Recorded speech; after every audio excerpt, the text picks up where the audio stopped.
Cümleten selamun aleyküm hanımlar. Divapatik YouTube kanalıma hepiniz hoş geldiniz. Bugün birlikte iki şiş dikişsiz çok güzel, çok kolay bir patik yapacağız. Ben patiğimde piyasada rahatlıkla bulabileceğiniz normal patiklik bir ip kullandım bu şekilde. Şişlerim 3 numara, modelim de şöyle. Çok güzel, çok şık, kolay bir model hanımlar. İki şiş ile yaptım patiğimizin tabanı. Topuk kısmı hiçbir yerinde dikişimiz yok. Ben sadece patiğimin şu kenar bölümlerinde misinalı şiş kullanmakta zorlandığım için şöyle yedek şiş kullandım. Misinalı şişlerle de rahatlıkla yapılabilir fakat ben misinalı şiş kullanamıyorum. Çok zorlanıyorum. Alışkın değilim. Bu nedenle yedek şişlerle yaptım. Bu patik benim elimin ölçülerine göre 37, 38, 39 numara ayaklar için uyumlu oldu. Patiği daha büyük ya da daha küçük yapmak isteyenler şu ön bölüme bakın, buğday başağı deseni yaptım. Ben 10 tane yaptım. Daha büyük yapmak isteyenler 11-12 tane yapabilir. Daha küçük 35-36 numara yapacağım diyenler varsa da 8 ya da 9 adet buğday başağı deseni yapabilir. Patiğin boyutu buraya göre belirleniyor hanımlar. Başlangıç sayıları, taban sayıları tamamen aynı oluyor. Patiğimize başlayalım. Bilek bölümünden 49 ilmek atarak başlayacağım hanımlar. Şöyle ipimin ucunda bir miktar bir ip bıraktım. 49 adet ilmek atacağım. Şöyle birinci ilmeğim, 2, 3, 4, 5, 49 ilmek tamamlayalım gelelim. 49 adet ilmeğimi attım geldim hanımlar. Hemen şu ucuna bir düğüm atacağım şuraya. Patiğimizin bilek bölümünde bir düz bir ters lastik uygulaması yapacağız. Kenar ilmeğimi hemen aldıktan sonra ilmeklerimi sırası ile bir düz, bir ters, bir düz, bir ters, bir düz, bir ters, bir düz, bir ilmek ters. Bu şekilde örüyoruz. Sıra sonuna kadar örelim, gelelim. Sıra sonuna kadar ördüm, geri dönüyorum. Şimdi ön yüzdeyiz. Ön yüzde olduğumuzu şöyle kabul ediyorum. Başlangıç ipimiz sol taraftaysa ön yüzdeyiz demektir hanımlar. Şimdi arka yüzde lastikte bir sıra ördük. Ön yüzde lastiğimizde ikinci sıra.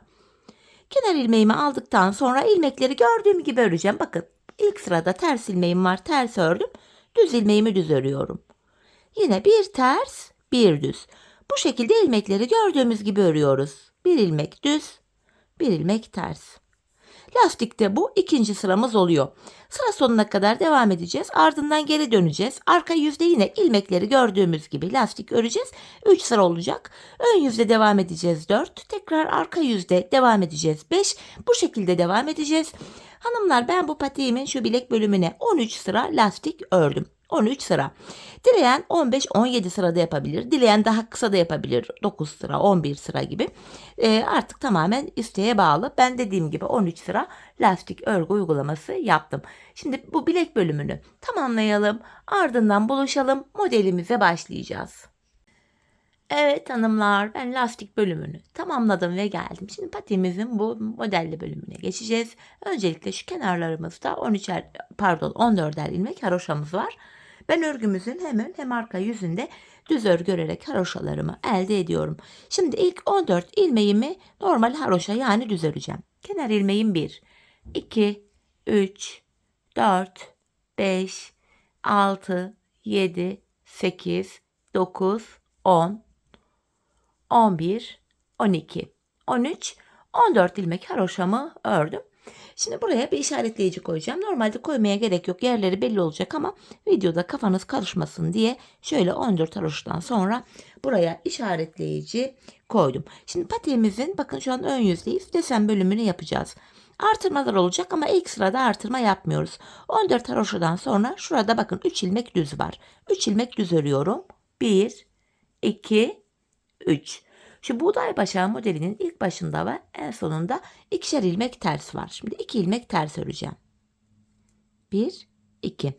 Buğday başağı modelimiz 3 düz ilmekten oluşuyor hanımlar. 3 tane buğday başağı modelimiz var. Şimdi alt zeminini oluşturacağım. 3 ilmek düz örüyorum. Bu ilk buğday başağımız. Buğday başağı aralarında 1 ilmek tersimiz var. Tekrar 3 ilmek düz örüyorum. Bu ikinci buğday başağı modelimiz. Arada bir tane tersim var. Üçüncü buğday başağım için de 3 ilmek düz ördüm. Bu defa üçüncüden sonra yine şu ilk başladığımız gibi 2 tane ters öreceğim. Yanına 3 ilmek düz örüyorum. Bakın buraya da aynı yapmıştık. 3 ilmek düz örmüştük. Burada da 3 ilmek düz ördüm. Burada 14 ilmek kaldı. Bunlar haroşa olacak. Hemen haroşaların yeri belli olsun diye işaretleyici koydum. Kalan 14 ilmeği örüyorum. Sayarak gidelim. Siz de sayılardan emin olun.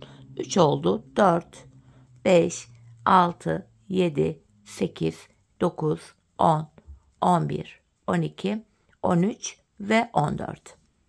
Şimdi geri dönüyorum. Arka yüzdeyim. İlmekleri gördüğümüz gibi öreceğiz.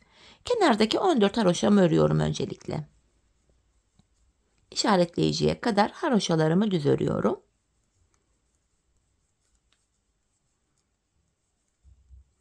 Bakın işaretleyiciyi sağ şişime aldım. Bu ilmekleri gördüğüm gibi öreceğim. Bakın ön yüzde düz ördüğümüz 3 ilmek, arka yüzde ters. 3 ters örüyorum. Hemen yanında 2 ilmek düzüm var. Düz ördüm. Buğday başağı modelimizin 3 ilmeği arka yüzde ters, 1 ilmek düz. İkinci buğday başağının 3 ilmeğini ters örüyorum. Arada 1 ilmek düzüm var. Üçüncü buğday başağımın 3 ilmeğini ters ördüm. Yanında 2 ilmek düzüm var. Burada da 3 ilmek ters. 1, 2, 3. Bakın ilmekleri gördüğümüz gibi ördük. İşaretleyiciyi aldım sağ şişime. Kalan 14 haroşamı örüyorum. İlk sırada artırma falan yapmadık. Modelin alt zeminini oluşturduk. Şimdi ön yüzdeyiz hanımlar. Ön yüzde öncelikle yine kenardaki 14 haroşamı öreceğim. Sonra artırmalar başlayacak haroşalardan sonra. 14 haroşamı örüyorum. Şimdi haroşalarımı ördükten sonra ipimi şişime doladım. Bakın artırmalarımızı yapıyoruz buradaki. Şöyle. İpimi şişime doladım, artırmamı yaptım. İşaretleyiciyi sağ şişime alıyorum. Bu artırdığımız ilmekleri haroşa olarak öreceğiz. Haroşalı ilmek sayısı da birer birer artacak böylece. Artırdıktan sonra işaretleyiciyi sağ şişime aldım. Şimdi ilmekleri gördüğüm gibi örüyorum yine. 3 ilmek düz, 2 ilmek ters. Yine buğday başağının ilmeklerini de gördüğüm gibi öreceğim. 3 ilmek düz, 1 ters. İkinci buğday başağım için 3 ilmek düz, 1 ters. Üçüncü buğday başağım için 3 ilmek düz. Hemen burada 2 ilmek tersim var. Yanında 3 ilmek düzüm var. Bakın işaretleyiciyi sağ şişime aldım. Haroşalara geldik. Burada da haroşalardan hemen önce yine ipimi şişime doladım. Yani artırmamı yaptım. Kalan 14 ilmeğimi haroşa olarak öreceğim hanımlar. Modelimizin böylece ikinci sırasında artırmalarımıza da başlamış olduk. Bu şekilde. Arka yüze dönüyoruz. Arka yüzde yine ilmekleri gördüğümüz gibi öreceğiz. Artırdığımız ilmekleri de düz yani haroşa olarak öreceğiz. Kenarımızda böylece 15 ilmek haroşamız oluyor.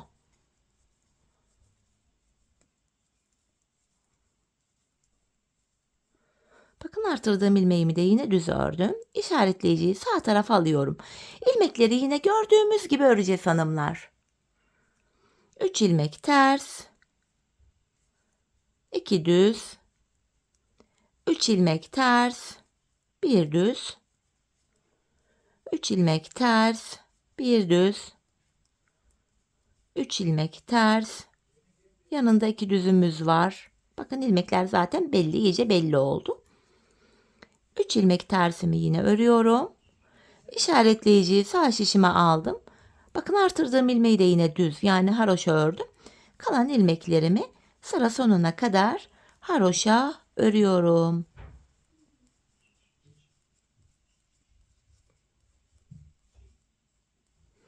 Evet. Bakın hanımlar modelde alt zeminimiz oluştu. Şimdi bu sıramızda artık buğday başağı modelimizi oluşturacağız. Yine bu aşamada şu işaretleyiciye kadar olan 15 haroşa ilmeğimi öreceğim. Yine artırmaya devam edeceğiz. İlmek sayıları artıyor bu bölümde. Kenardaki 15 haroşamı örüyorum önce. Bakın işaretleyiciye kadar ördüm. Tekrar ikinci kez artırmamı yapıyorum. İşaretleyiciyi sağ şişime aldım. Şimdi şurada 3 ilmek var. Bu kenardaki 3 ilmek bakın. Yine düz olarak örülmeye devam edecek şu bölümde. 3 düzümü örüyorum. Yanında 2 tersim var. Ters ördüm. Şimdi bakın buğday başağı deseni yapacağız. 3 ilmeğim var. Ortadaki ilmeğimin 1, 2, 3 ilmek altına inerek buradan şöyle uzunca bir ilmek çıkarttım. Önceki 3 ilmeğimi örüyorum önündeki.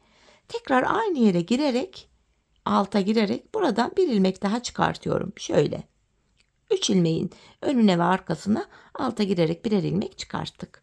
Aradaki bir tersimi ters ördüm. İkinciyi yapacağız. Yine ortadaki ilmeğimin 1, 2, 3 ilmek altına inerek uzunca bir ilmek çıkartıyorum. Ortadaki 3 ilmeğimi düz ördüm. Tekrar aynı yere girerek bir ilmek daha çıkartıyorum. Arada bir tersim var. Bakın yine 3 ilmek var. Bu ortadaki ilmeğimin 3 ilmek altına inip ilmek çıkarttım. 3 ilmek düz örüyorum. Aynı yere girerek tekrar bir ilmek daha çıkarttım. Bakın desenimizi oluşturduk. Yanındaki 2 tersimi ördüm. 3 ilmek düzümü örüyorum. İşaretleyiciyi sağ tarafa aldım. Hemen burada da artırmamı yaptım. İpimi şişime doladım. 15 ilmeğimi haroşa olarak örüyorum.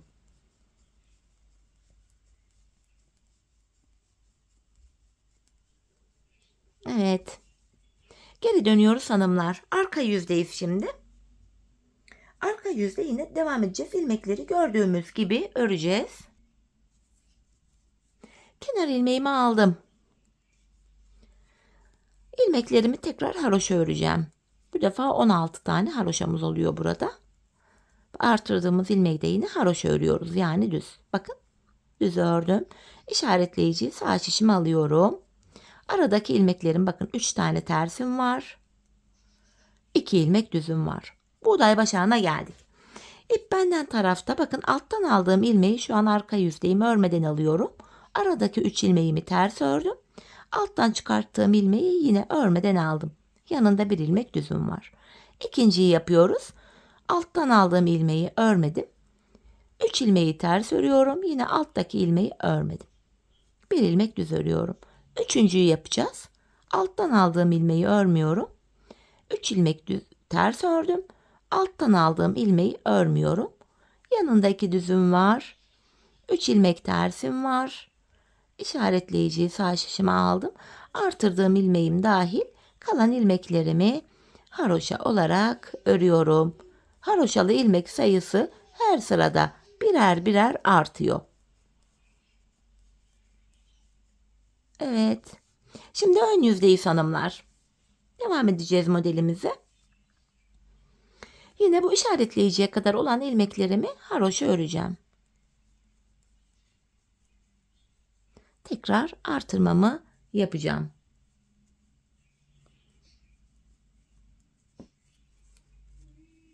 Bu şekilde. Bakın işaretleyiciye kadar ördüm. Tekrar artırmamı yapıyorum. Üçüncü kez artırdık. İşaretleyiciyi sağ şişime aldım. 3 ilmek düzüm var. 2 tane tersim var. Buğday başağını yapacağız. Bu alttan aldığım uzun ilmek ile önündeki düz ilmek. İkisini bir örüyorum. Ortadaki bir ilmeğimi düz ördüm. Tekrar şu ikinci uzun ilmeği de şöyle üçüncü ilmeğini çıkarıp önüne getirdim. İkisini bir örüyorum. Arada bir ilmek tersim var. Şimdi ikinciyi yapacağız hanımlar. Uzun ilmek ile öndeki düz ilmeğin ikisini bir ördüm. Ortada bir düz ilmeğim var. Bu uzun ilmeği de alıyorum. Üçüncü ilmeğin önüne bırakıp ikisini kestim. Arada bir ters ilmeğim var. Üçüncüyü yapacağım. Bu uzun ilmeği önündeki düz ilmek ile birlikte örüyorum. Ortada bir düzüm var.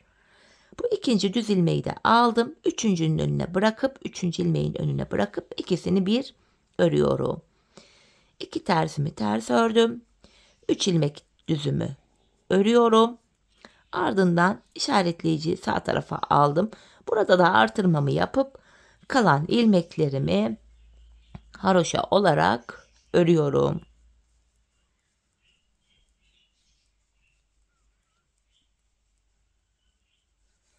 Bu şekilde. Şimdi tekrar arka yüzdeyiz. Yine ilmekleri gördüğümüz gibi örüyoruz hanımlar. Kenar ilmeğimizi aldım. Şu işaretleyiciye kadar haroşalarımızı örelim gelelim. Evet, bakın haroşalarımı ördüm. İşaretleyiciyi sağ şişime alıyorum. İlmekleri arada gördüğümüz gibi örüyorum. 3 ters, 2 düz. Buğday başağının 3 ilmeğini arka yüzde ters örüyorum. Arada bir tane düzüm var. 3 ilmek ters örüyorum. Arada bir düzüm var. Üçüncü buğday başağımın ilmeğini de ters ördüm. Bu defa yanında 2 düzüm var. 3 ilmek tersimi ters ördüm. İşaretleyiciyi sağ şişime aldım. Bakın artırdığım ilmeği de haroşa örüyorum. Sıra sonuna kadar haroşalarımızı örelim gelelim. Evet, tekrar geri döndük. Ön yüzdeyiz hanımlar. Yeniden artırmalara devam edeceğiz. Bu 4. artırmamız olacak. Tekrar yine bu işaretleyiciye kadar haroşalarımızı örelim gelelim. Evet, ördüm hanımlar. Hemen artırmamı yapıyorum. Artık 4. artırma oldu bu. İşaretleyiciyi sağ şişime aldım. Yanındaki 3 düz ilmeğimi örüyorum. Hemen 2 ters ilmeğim var. Ters ördüm. Hemen ikinci buğday başağına başlayacağız. Bakın ortada 3 düz ilmeğim var. Bu ortadaki ilmeğimin 1, 2, 3 ilmek altına iniyorum. Buğday başağının birinci sırası bu. 3 ilmek düz ördüm. Tekrar aynı yere girerek ilmeğimi çıkarttım. Arada bir tersim var. Şimdi tekrar ikinciyi yapacağız. Ortadaki ilmeğimin 3 ilmek altına 1, 2, 3 girdim. 3 düz.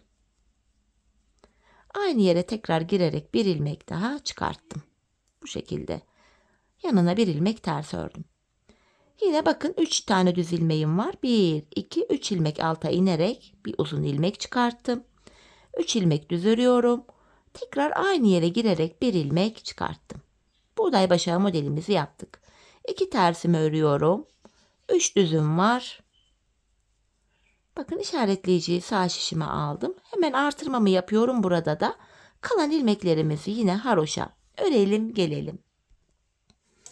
Evet, şimdi geri dönüyorum. Arka yüzdeyiz hanımlar. Yine bu aşamada şu işaretleyiciye kadar olan ilmeklerimizi haroşa örelim gelelim. İlmeklerimi gördüğünüz gibi ördüm. İşaretleyicimi sağ şişime alıyorum. Yanında 3 ilmek tersim var. 2 ilmek düzüm var. Buğday başağını yapıyorum. İp benden tarafta. Buğday başağında ikinci sıramız. Uzun ilmeği örmeden aldım. 3 ilmeği ters örüyorum. Bu alttan aldığımız uzun ilmek. Örmeden aldım. Arada bir ilmek düzüm var. İkinciyi yapacağım. Uzun ilmeği örmüyorum. 3 ilmek ters ördüm. Uzun ilmeği örmedim. Arada bir ilmek düz. Üçüncüyü yapacağız. Uzun ilmeği örmeden sağ şişime aldım. 3 ters ve uzun ilmeği tekrar örmüyorum. Yanında 2 ilmek düzüm var. 3 tane tersim var. İşaretleyiciyi sağ şişime aldım. Artırdığım ilmek dahil ilmeklerin tamamını haroşa örelim gelelim. Evet hanımlar, yeniden ön yüzdeyiz. Burada 4 kere artırma yapmıştık. Şimdi 5. ve sonuncu kez artırmamızı yapacağız. Yine bu işaretleyiciye kadar olan ilmekleri haroşa örelim gelelim. Evet, haroşalarımızı ördüm. Son kez 5. kez artırmamı yapıyorum. İşaretleyiciyi sağ şişime aldım. 3 düzümü düz ördüm. 2 tersim ters. Buğday başağını topluyorum. Bu uzun ilmek ile önündeki ilmeğin ikisini bir ördüm. Ortadaki bir ilmeği tek başına düz örüyorum. Bu ikinci uzun ilmeği de şöyle 3. ilmeğin önüne alıp ikisini bir örüyorum. Bakın modelimizi yaptık. Buğday başağının bu 3. sırasıydı. Bir ilmek tersim var. Uzun ilmek ile önündekini birlikte örüyorum. Ortada bir ilmeğim düz. Bu ikinci uzun ilmeği de üçüncünün önüne bırakıp ikisini bir ördüm. Arada bir tersim var. Üçüncüyü yapacağız. Uzun ilmek ile önündekini ördüm. Bir düzüm var. Bu ikinci uzun ilmeği de aldım. Üçüncünün önüne bırakıp ikisini bir örüyorum. Arada bir ters, 2 tane tersim var. 3 tane düzüm var.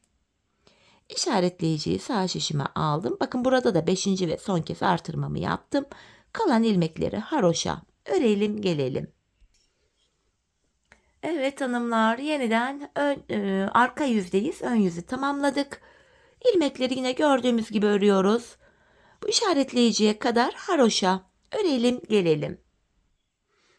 Bakın haroşalarımı ördüm. İşaretleyiciyi sağ şişime alıyorum. Aradaki ilmekler gördüğümüz gibi örülüyor.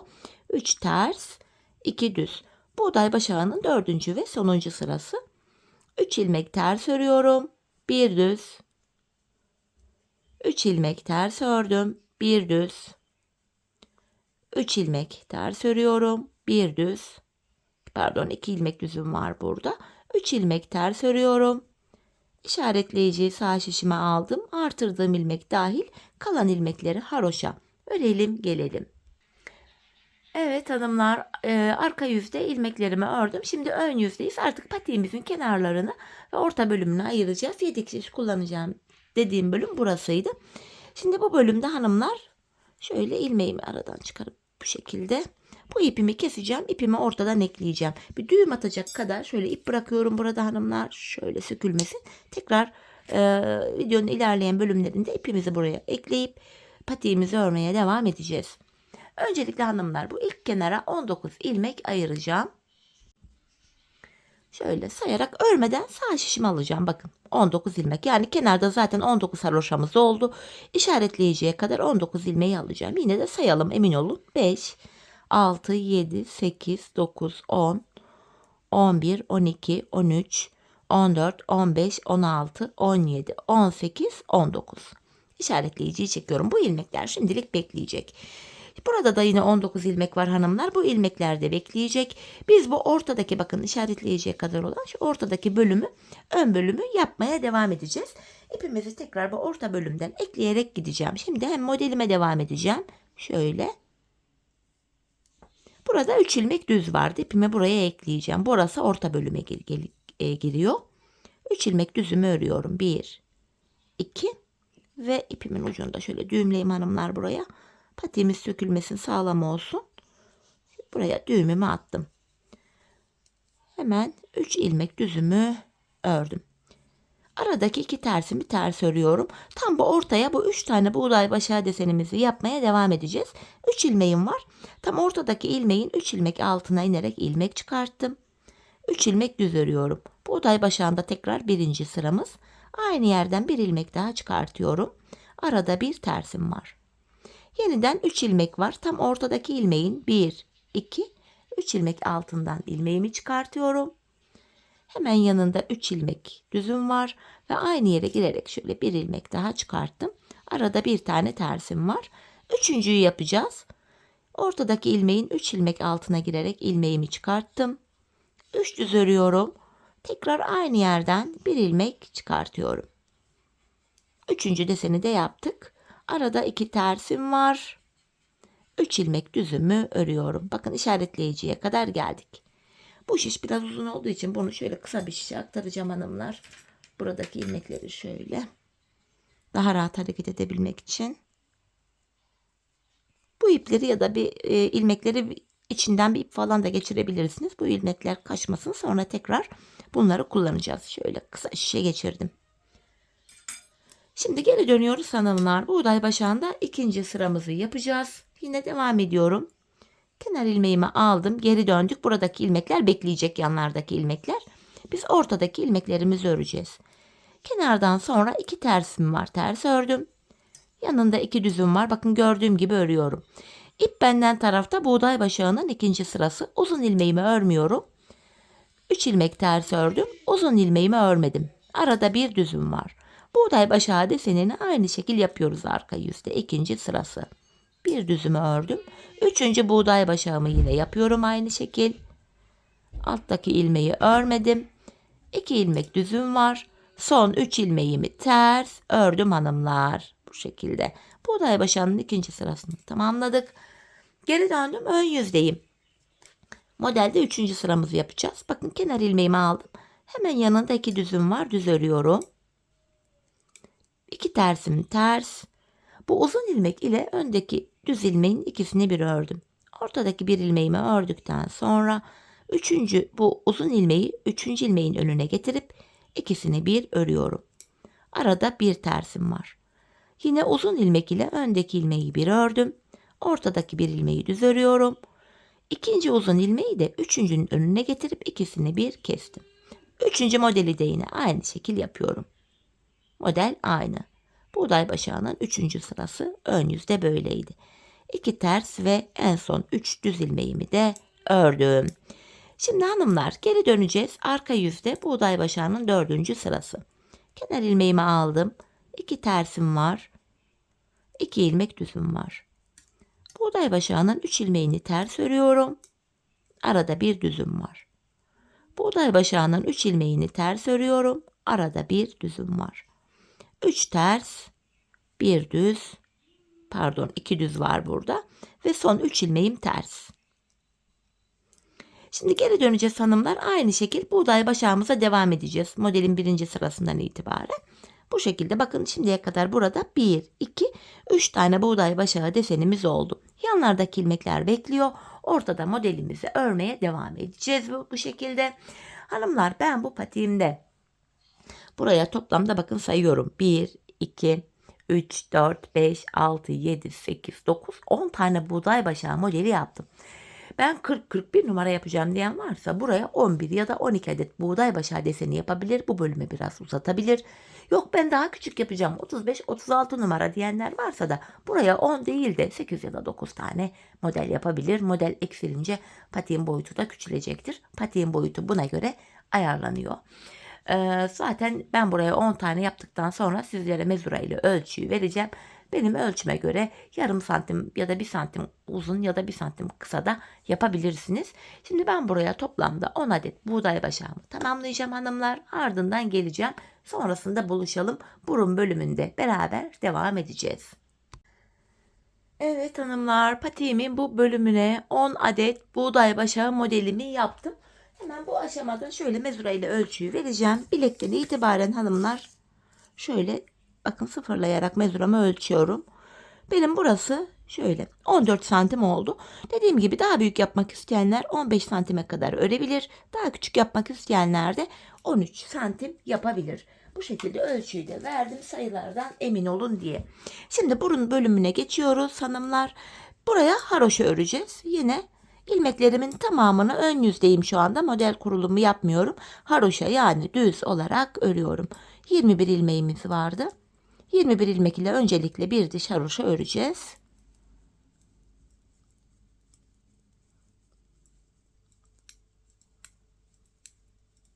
Sonuncuyu da ördüm. Geri dönüyorum. Arka yüzdeyim hanımlar. Arka yüzde de kenar ilmeğimi aldıktan sonra diğer ilmeklerimi de düz yani haroşa öreceğim. Böylece 21 ilmek ile bir diş haroşa örmüş olduk.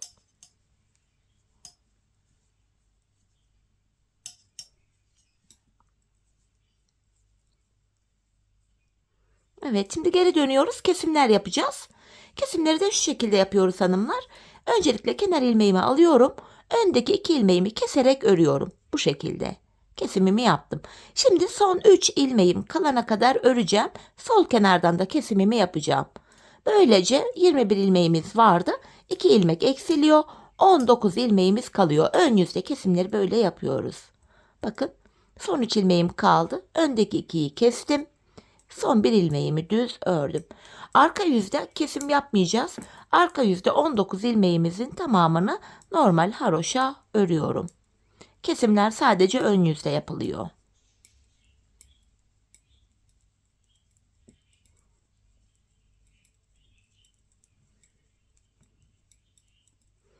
Evet, sonuncu ilmeğimi ördüm. Tekrar geri dönüyorum hanımlar. Yeniden ön yüzdeyim.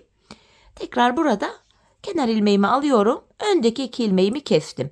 Şimdi de son 3 ilmeğim kalana kadar öreceğim. Sol kenardan da kesimimi yapacağım. Bakın son 3 ilmeğim kaldı.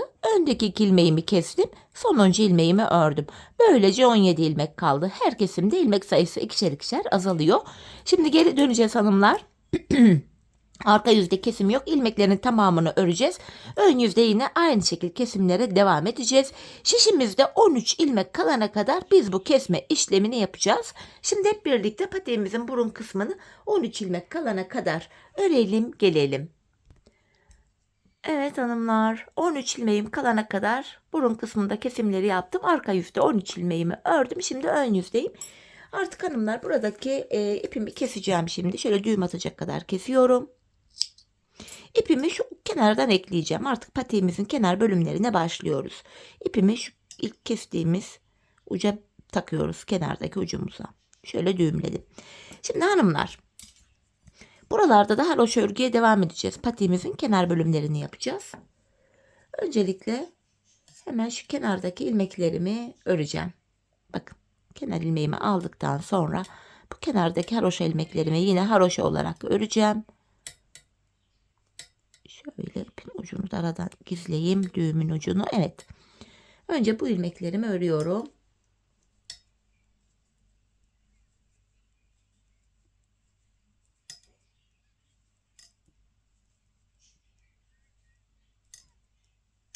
Evet. Şimdi hanımlar, şu kenardan ilmekler çıkaracağım. Bakın, şu kenarlardan yine aynı şişim ilmekler çıkaracağım. Bakın şurada hemen ilk kenar ilmek yerine girerek ilmeğimi çıkartıyorum. Bakın buradan bir ilmek çıkarttım. Sırasıyla kenar ilmek yerlerine girerek ilmekler çıkartıyorum. Hemen 2 ilmeğim oldu. İlmeğin 2 kanadına birden giriyorum. Şu 3. ilmeğim. Şu 4, 5, 6 ve bu şekilde hanımlar burun kısmına kadar ben 22 ilmek çıkarttım. Siz buraya fazla buğday başağı deseni yaptıysanız, büyük yapmak için ilmek sayınız benden 2-3 ilmek fazla olur. Eğer 1 ya da 2 buğday başağı deseni eksik yaptıysanız da ilmek sayınız benden birkaç ilmek eksik olacaktır. Fakat ben bu sayılarla burun kısmına kadar 22 ilmek çıkarttım. Şimdi buradaki ilmeklerimizi çıkartalım, ardından buluşalım. Evet hanımlar, buraya 22 adet ilmeğimi çıkarttım. Ardından hemen şu burun kısmındaki 13 ilmeğimi öreceğim. Hemen ikinci ilmeğimi ördükten sonra şu kenarımıza bir düğüm atacağım. Ucuna şu ipimizi düğümleyeceğim. Patiğimiz sökülmesin. Şöyle düğümümü atıyorum. Buradaki 13 ilmeğimi öreceğim.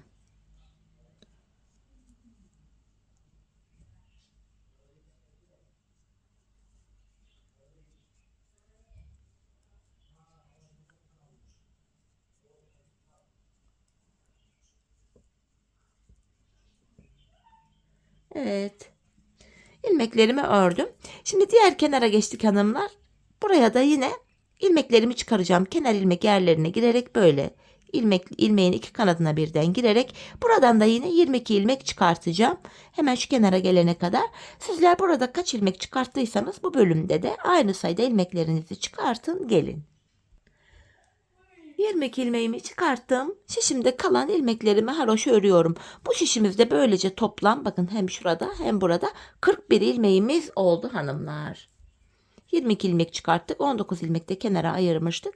Hepsini toplayınca 41 ilmeğimiz oluyor. Sıra sonuna kadar ilmeklerimizi bu şekilde örüyorum. Patiğimizin kenar bölümüne başlıyoruz hanımlar şimdi. Tam bu bölümdeki haroşa kısımları yapıyoruz. Tekrar geri döndüm. Arka yüzdeyiz hanımlar. Arka yüzde kenar ilmeğimi aldıktan sonra ilmeklerimi düz olarak öreceğim. Böylece hanımlar kenara bir diş haroşa düşecek. Bu şekilde. Hanımlar, önce bu şişimizi, sonra burun kısmını, sonra diğer şişteki ilmeklerimizi, bakın şu uca kadar böyle haroşa örelim gelelim. Evet, şu uca kadar ilmeklerimi ördüm. Bakın şu kenarımızda bir diş haroşamız oldu. Şurası kafanızı karıştırabilir. Bak, haroşa sayılarını şuradan daha net görebilirsiniz. Şu kenarlardan. Burada bir diş haroşa oldu. Buraya haroşa örmeye devam edeceğiz. Bakın şimdi ön yüzdeyiz. Tekrar ilmekleri diğer uca kadar öreceğiz. Geri döneceğiz. Arka yüzde de yine öreceğiz. Böylece 2 diş haroşa olacak. Biz buraya hanımlar toplamda 5 diş haroşa yapacağız. Şu bölümde 5 diş, yani 5 sıra haroşamız olacak. Bu bölümde 5 sıra haroşa olana kadar kenar bölümü tamamlayalım. Ardından buluşalım hanımlar. Evet hanımlar, bu kenara 5 diş haroşamı ördüm geldim. Şimdi patiğimizin taban bölümünü yapacağız. Bunun için şöyle kenardayım. Bu ilk şişteki ilmeklerimizi normal öreceğiz. Bu şekilde. Burada 41 ilmeğim vardı. Şu burun kısmına kadar olan ilmeklerimizi örelim gelelim. Evet, buraya kadar olan ilmeklerimi ördüm. Şimdi de burun kısmındaki ilmekleri öreceğiz. Bu bölümde 13 ilmek vardı. Bu 13 ilmek ile tabanımızı yapacağız hanımlar. Şimdi burada 13 ilmeğim var. İlk 12 ilmeğimi örüyorum. Yani tabanda son bir ilmek kalana kadar örüyorum. Bakın şöyle 12'yi ördük. 13. ilmeği örerken yan şişten de bir ilmek alarak ikisini kesiyorum. Kesimden sonra geri döndüm. Taban 13 ilmek ile bu şekilde yapılacak. İpim karşıda. İlk ilmeğimi örmeden alıyorum. Tekrardan 12 ilmeğimi öreceğim. Yani tabanımda son bir ilmek kalana kadar öreceğim. Bakın son bir ilmek kaldı. Bunu örerken yandan da bir ilmek alıp ikisini kesiyorum. Yeniden geri döndüm. Kesimlerden sonra dönüyoruz. Tekrar ipim karşıda. İlk ilmeğimi örmeden aldım. 12 ilmeğimi öreceğim.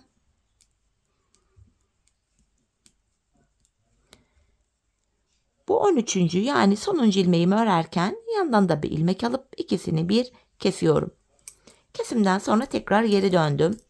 Yine ipim karşıda, ilk ilmeğimi örmeden aldım. Tekrar 12 ilmeğimi örüyorum. 13. ilmeği örerken yandan da bir ilmek alıp ikisini kesiyorum. Patiğimizin tabanı bu şekilde yapılacak hanımlar. Biz bu kesme işlemine sağ ve sol şişimizde 3'er ilmek kalana kadar devam edeceğiz. Şu kenarlarda 3'er ilmek kalacak şişlerin ucunda. Bu şekilde patiğimizin tabanını tamamlayalım, gelelim. Evet hanımlar, yanlarda 3'er ilmeğim kalana kadar tabanımı ördüm, geldim. Şimdi kesimlere devam edeceğiz. Tekrardan ipim karşıda, ilk ilmeğimi örmeden aldım. Yine şu tabanımda son bir ilmek kalana kadar öreceğim.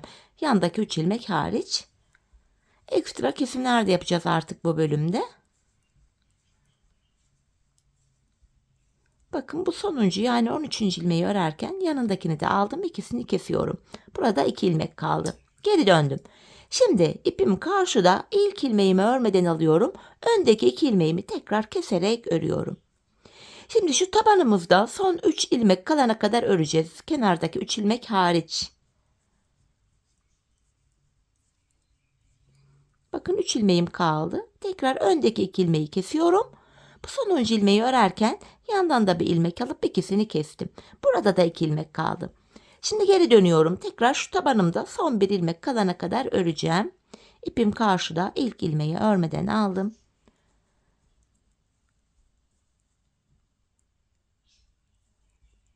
Bakın tabanımda son bir kaldı. Bunu örerken yine yandan da bir ilmek alıp ikisini kestim. Geri dönüyorum. Bakın bu kenarda bir ilmek kaldı artık. İpim karşıda, ilk ilmeğimi örmeden alıyorum. Öndeki 2 ilmeğimi kestim. Tekrar şu tabanda son 3 kalana kadar öreceğiz. Şu son 2 ilmek hariç. Bakın son 3 kaldı. Öndeki 2'yi kesiyorum. Sonuncuyu örerken yandan da bir ilmek alıp tekrar ikisini bir keserek ördüm. Geri döndüm. Bakın kenarlarda son birer ilmeğimiz kaldı. İlk ilmeğimi aldıktan sonra bu defa son 2 ilmek kalana kadar öreceğim. Son 2 ilmeğimi kesiyorum. Geri döndüm. İlk ilmeğimi örmeden alıyorum.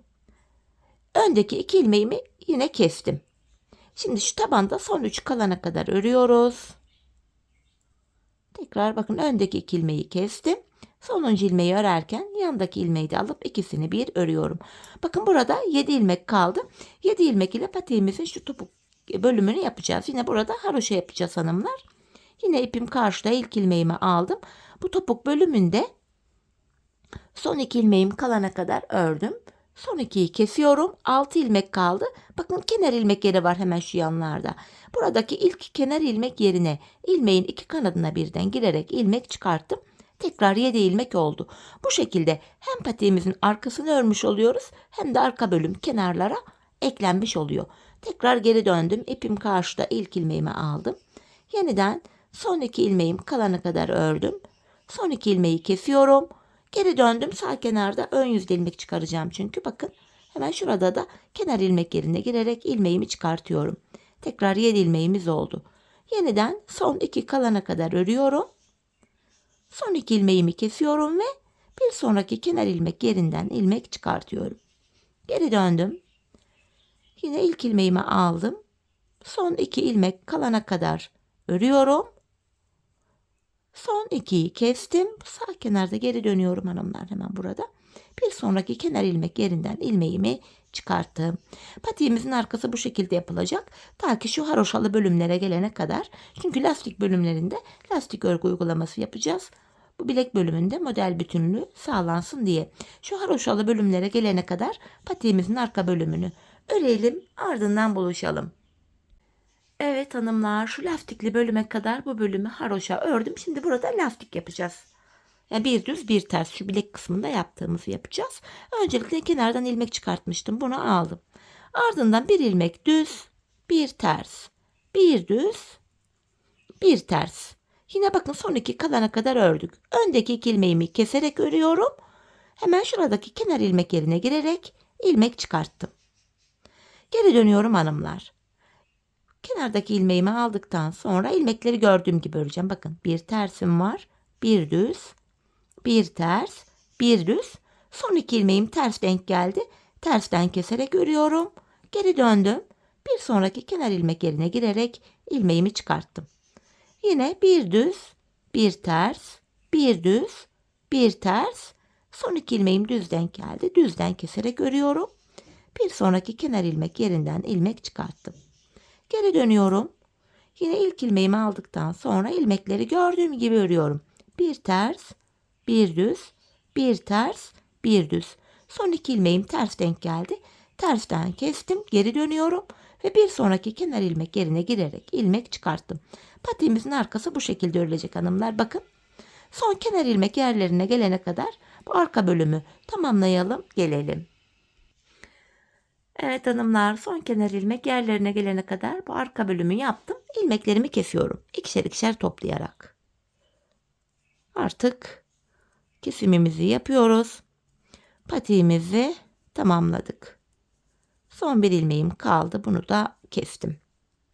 Hemen şu kenarımızda böyle tümsek bir görüntü oluşmasın diye şöyle dibine batarak şuraya burayı bir düzledim. Hemen iki tane de sıkı bir zincir çekip ipimi kesiyorum. Hemen şu iplerimizi gizleyelim hanımlar. Bakın başlangıçtaki ipimiz de buradaydı. İplerimizi şöyle gizliyoruz. Gizlerken de zincir tekniğiyle tekrar düğümlüyorum. Bakın sıkılıyorum buraya. Bu şekilde böyle sağlam oluyor. Daha sağlam oluyor. İp gizlemeye önem verelim hanımlar. Hani ayağı giydikten sonra bu ipler dışarı çıkmasın. Çirkin bir görüntü oluşmasın diye. Hemen şu bitiş ipini de gizliyorum. Çok güzel, hoş bir model oldu hanımlar. Kullanımı gerçekten çok rahat. Ben çok beğenerek, çok severek yaptım. Umarım sizler de benimle birlikte beğenerek, severek yaparsınız. Evet. Bakın patiğimizin görüntüsü şöyle. Hemen düzeltiyorum. Bakın.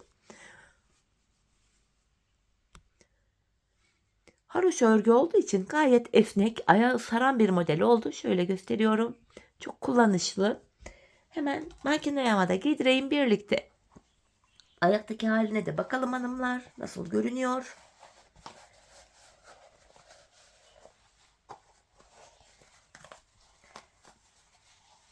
Evet. Patiğimizi şöyle giydirdim. Bakın gayet rahat oldu. Şöyle esnekliğini de göstereyim. Patiğimizin kenar bölümü. Üst bölümü. Diğer kenarımız. Tabanımız. Topuğumuz. Modelimiz böyle. Evet hanımlar, yine birlikte güzel bir modelin daha sonuna geldik. Umarım sizlere faydalı, hoş bir video olmuştur. Yeni modellerde, yeni videolarda buluşmak dileğiyle. Şimdilik hoşça kalın, sağlıcakla kalın.